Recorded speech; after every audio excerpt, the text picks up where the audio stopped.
Now at 6, what scientists found in the air while studying the sewage crisis, even far from the South Bay. My home is burnt, like melted actually from just the source of the heat. The help available now for military families exactly 1 week after that small plane crashed into their neighborhood. It's about threatening these flood victims that if you try to stand up for yourself, if you try to hold us accountable, we're coming after you. Why the city of San Diego is countersuing some flood victims.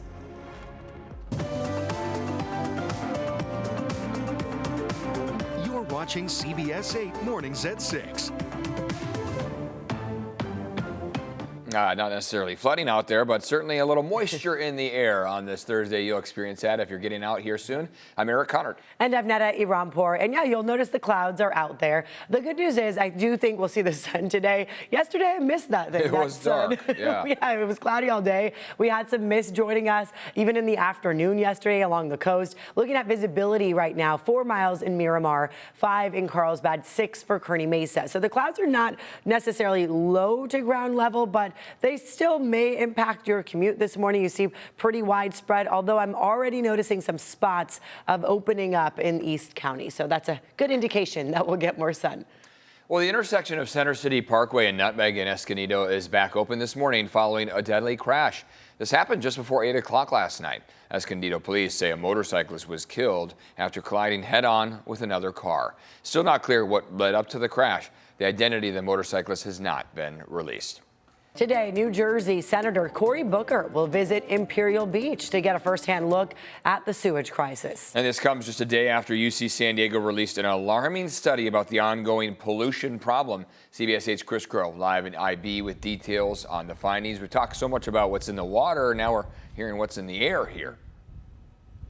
Yeah, and again, this is all because of, think about it, the waves that are breaking containing those chemicals, right? And then that aerosol process that gets into the sea air that we all breathe. And it is very concentrated here in Imperial Beach. A number of dangerous chemicals that were found in the air and really alarming stuff. So specifically here, what they have found is that once that ocean spray makes its way into the air, they are finding that it contains methamphetamine, cocaine residue, tire chemicals, plastics, toxic compounds from sunscreen, all floating through the air in South County. Now, it was found as far north as La Jolla, but according to Paloma Aguirre, as well as even these researchers, it was much more concentrated here in Imperial Beach. Mayor of Imperial Beach, Paloma Aguirre, saying that this is a clear example of environmental injustice. Now, what's happening today, of course, is that she has invited U.S. Senator Cory Booker, who sits on the Foreign Relations Committee,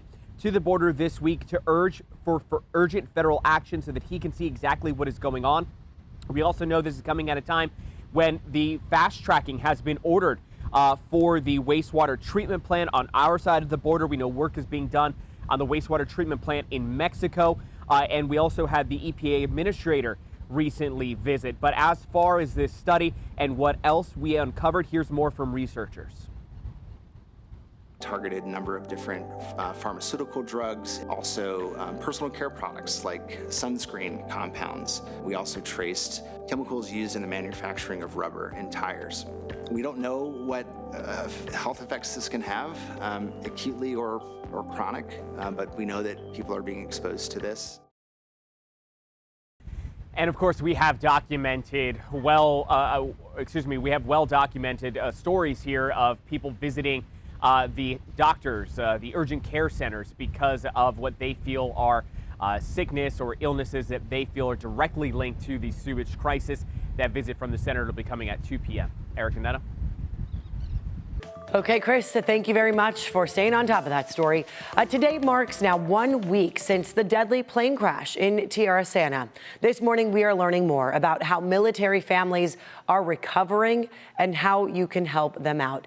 CBS 8's Alex Lai talked to some of the families about the slow progress. Homes homes still empty, full of once cherished belongings. I grabbed my purse. My kids didn't have shoes. As displaced families who escaped the flames, like the Beakers, try to move forward. It's just kind of starting all over. We've only been here 10 weeks. I literally, the day before, bought the last piece of furniture to complete my living room. Regina and her family are permanently displaced from their home on Sample Street. The front of my home is burnt, like melted actually from just the source of the heat. Everything on the inside other than smoke damage and this, jet fuel and those kind of things, still there, but it's definitely not livable. She's found a new place, but doesn't know when she can move in or what, if anything, she can salvage. They also did advise us that it would not be in best interest if we took things out of the home, like clothing-wise or things where things could be absorbed. Her family needs to rebuild everything. Cars, clothes, and furniture, all destroyed or left behind. Members of the military community have stepped up to support her, with many donating to organizations like STEP, Support the Enlisted Project. From clothing to diapers to household goods, it's all come in to support our families. While STEP is no longer collecting items, they're still offering help. Helping them navigate all the stress and the anxiety and the different feelings that are going on. We're doing that through education and counseling, and if needed, a financial grant. 211 San Diego is also partnering with Airbnb to house 40 families short-term. Right now it's a 2-week. Some will probably be coming back early, and then if there's something longer, we'll work with Airbnb to what that might look like. To help, you can donate directly to families like the Beakers through GoFundMe pages linked on CBS8.com. Alex Lai, CBS 8. As Alex mentioned, STEP no longer collecting physical donations for plane crash victims, but they do need items for other military families all across San Diego. So you can donate these important items, diapers, toiletries, they need them. Drop them off at Navy Federal Credit Union branches. The Bags for the Brave drive is happening through Saturday. Items will then be distributed June 7th. For all the information you need on this, go to cbs8.com/community. This morning, the South Bay Union School District is moving forward with plans to close Central Elementary in the 2026-27 school year. Meanwhile, Sunny Slope and Berry Elementary schools may be granted a reprieve. This after parents and teachers passionately fought back yesterday against a proposal to close all 3 schools. South Bay Union School District leaders say this plan is necessary in the face of declining enrollment, due in part by the sewage crisis and anticipated budget shortfalls. But many parents and teachers don't want any school closures. Nothing is about what can we do for our students, it's what can we close. How can we save money? Our job is not to save money. Our job is to educate, to build our communities. The board said a second and third school need to close in the coming years, but did not specifically name Sunny Slope or Berry. And this morning, San Diego Unified asking for parents' feedback on a proposed cell phone policy. School districts across California have to come up with a plan to limit or ban cell phone usage by July of 2026. San Diego Unified says many of their schools already have restrictions, but they want a consistent district-wide policy. They are proposing no cell phone use during school hours for middle schools and phone use only being allowed at certain times like lunch for high schools. There would be exceptions for emergencies or health-related purposes. It would take effect August 11th. Before that, they are asking families to fill out an online survey. And it is the last day of school before summer break for more than 100,000 local kids. San Diego Unified school year ends today. The district says 6,009 seniors are expected to graduate. So a big congratulations to the seniors. There you got, elementary kids going up to middle now, middle up to high school. So exciting times for them as summer is beginning. And I know you had a little graduation ceremony you Yes. headed out to yesterday. The cutest thing, in tears, right? Kindergarten performance. They were singing all these emotional songs. Right. It was a special day, special week for so many as, today is likely a half day for a lot of students too. So by the afternoon, a summer break officially kicking off. I will say by the afternoon, hopefully the sun will be out. Yesterday, we barely saw that. I don't think many saw it except for the mountains and deserts, but the clouds are pretty expansive. For your weather headlines today, it's another cloudy morning. We talked about that mist earlier. It's out there, a little wet outside. Not puddles, but just notice the dampness. By the afternoon, it will be sunny and warm, and then tropical moisture will be increasing this weekend. So it's going to get warmer Friday and Saturday. Good beach weekend, but also that humidity will add to kind of some of the discomfort. We haven't really had tropical moisture joining us this year at all yet. So yeah, summer unofficially starting, I should say.